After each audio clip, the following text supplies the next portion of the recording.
తిరుపతి డీమార్ట్ ఎదురుగా 22వ వార్డు తిరుమల రెడ్డి నగర్లో నలుగురు అన్నదమ్ములు డి ఉమామహేశ్వర్ రెడ్డి, జయసింహారెడ్డి, గోపాలకృష్ణారెడ్డి, యుగంధర్ రెడ్డిలు అధికార పార్టీ పేరు చెప్పి నడి రోడ్డుపై సెప్టిక్ ట్యాంక్ నిర్మాణానికి పూనుకున్నారు.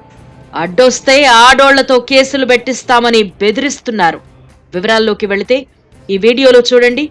తుడా రోడ్డు పక్కనే సెప్టిక్ ట్యాంక్ అక్రమ కట్టడం ఇది.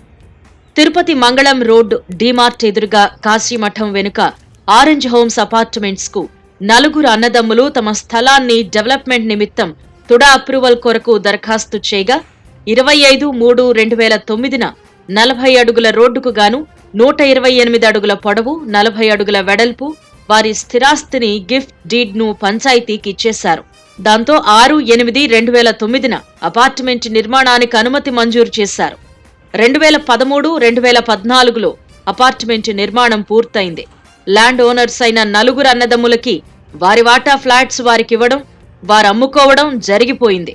11 ఏళ్ల తరువాత నలుగురు అన్నదమ్ములు అంటే ఎక్స్ ల్యాండ్ ఓనర్స్ ఏప్రిల్ 6, 2023న ఆస్తి భాగ పరిష్కార డాక్యుమెంట్స్ ను సృష్టించుకుని వారు డెవలప్మెంట్ కి ఇచ్చిన అపార్ట్మెంట్ సెట్ బ్యాక్ లో ఖాళీ స్థలం మాది అంటూ దౌర్జన్యం చేస్తున్నట్టు అపార్ట్మెంట్ వాసులు వాపోతున్నారు. ప్రస్తుతం అపార్ట్మెంట్ లో నివసిస్తున్న 50 కుటుంబాలకు చెందిన సెప్టిక్ ట్యాంకును తొలగించి ఆ స్థలాన్ని అమ్మకానికి పెట్టేశారు. కార్పొరేషన్ రోడ్పై కొత్త సెప్టిక్ ట్యాంక్ నిర్మాణం మొదలెట్టారు.